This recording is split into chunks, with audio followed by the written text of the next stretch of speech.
看 B 站一言不合就互掐，看微信战狼公众号日日笙歌，看某直播间小网友恶评如潮，直至尴尬。社交网络催生了愤怒的工业综合体，如何走出信息的回音壁？如何跳出愤怒制造的电子臭水沟？本期艾伦君分享对话红衣主教 Cupich 以及美国企业研究所 AEI 主席亚瑟布鲁克斯。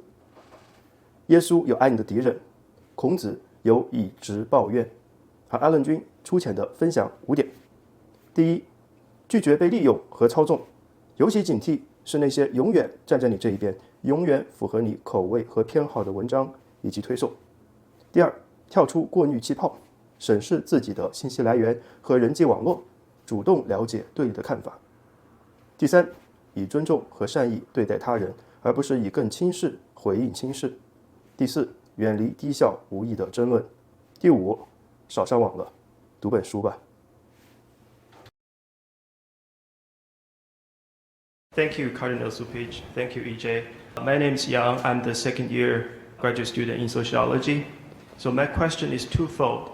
How could a communitarian living be possible in an age when Americans are not only sharply divided over the very meaning of its founding documents, but also rely increasingly on social media for moral content, exposed constantly to outrage-triggering material, which make them become either more sensitized or feeling a sort of moral fatigue.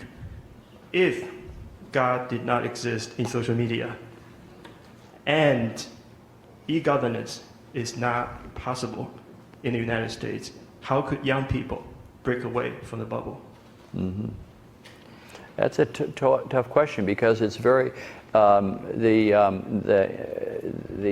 internet is very alluring in terms of pretending to give us all the facts and the truth that are there, especially if you've given up real reading of books and articles.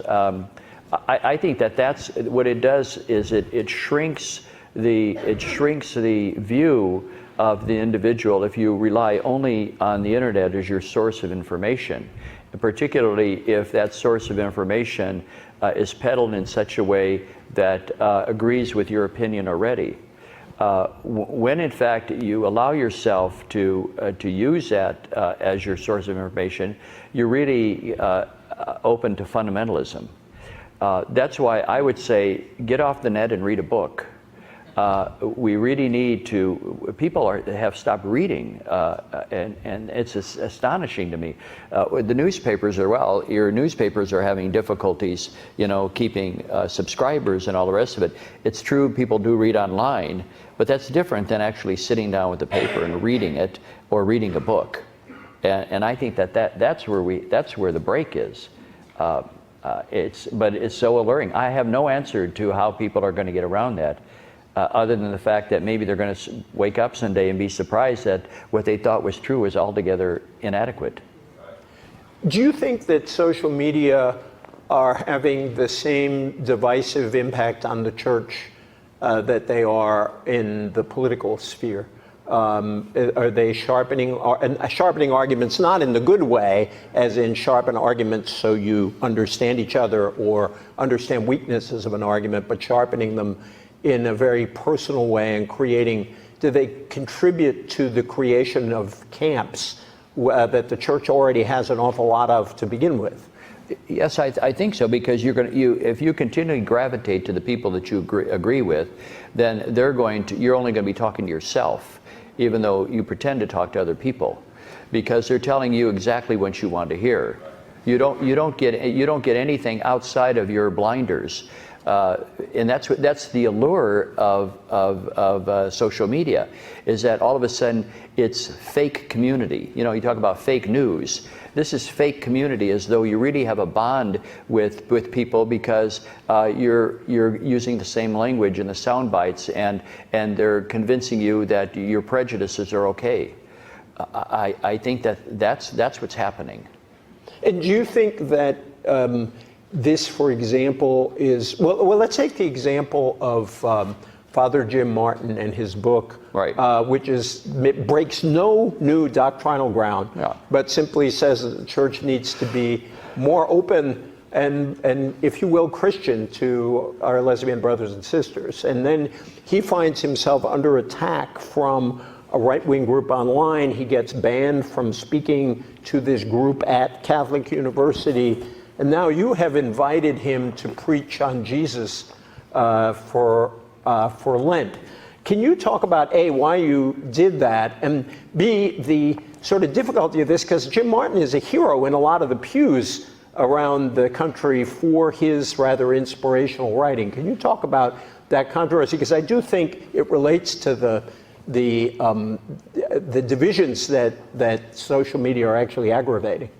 Well, first of all, I've known Jim Martin for a long time, and I appreciate what he's doing. He really is one of the, if not the foremost evangelizer in the church today, especially for young people. I think he has a wonderful message in the way that he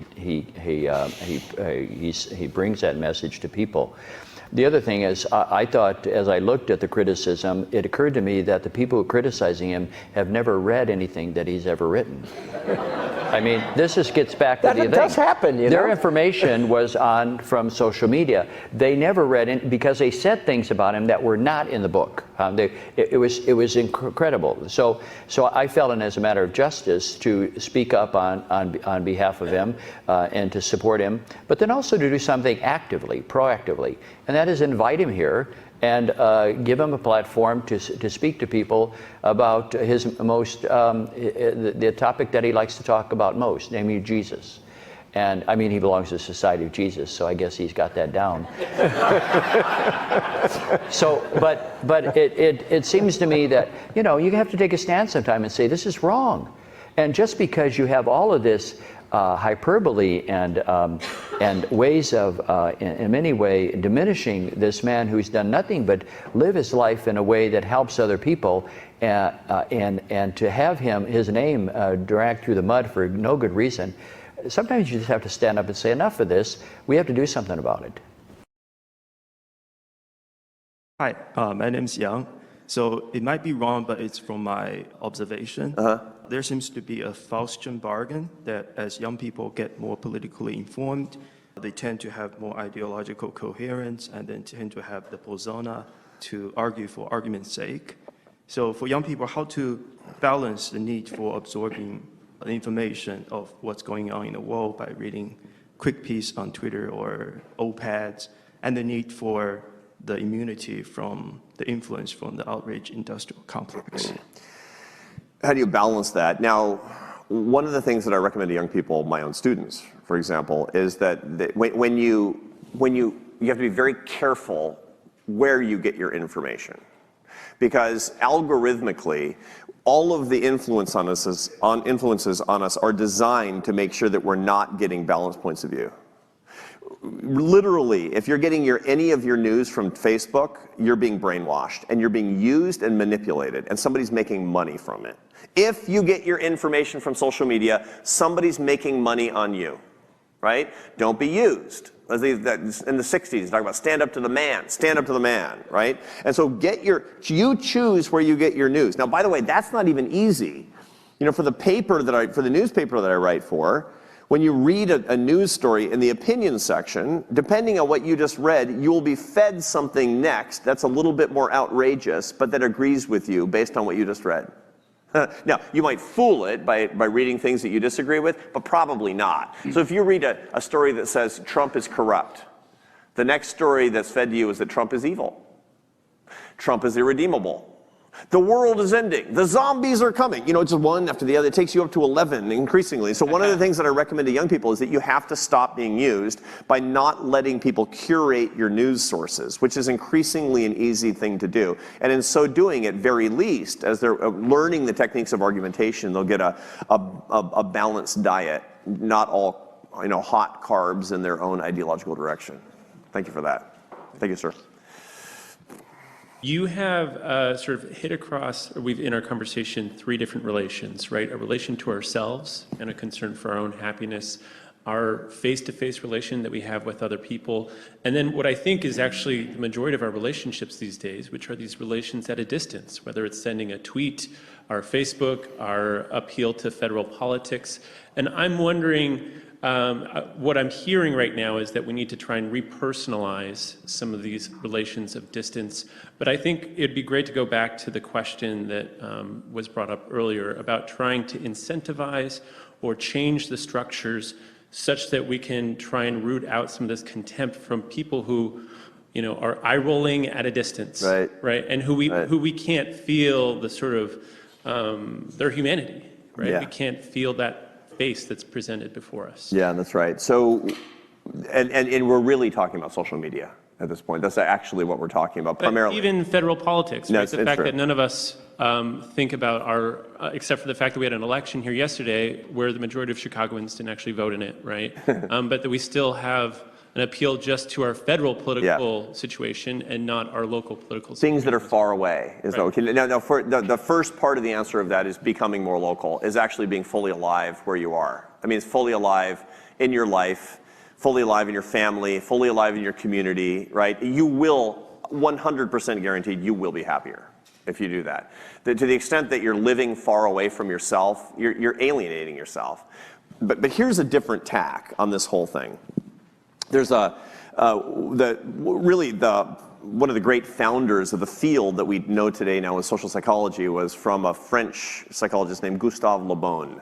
He wrote his seminal book in 1895 called The Crowd, which is basically the psychology of large groups of people. Psychologists never do this stuff anymore. It's really anachronistic, but it's a wonderful book because what he talks about is anonymity. That's the key thing, and there's anonymity.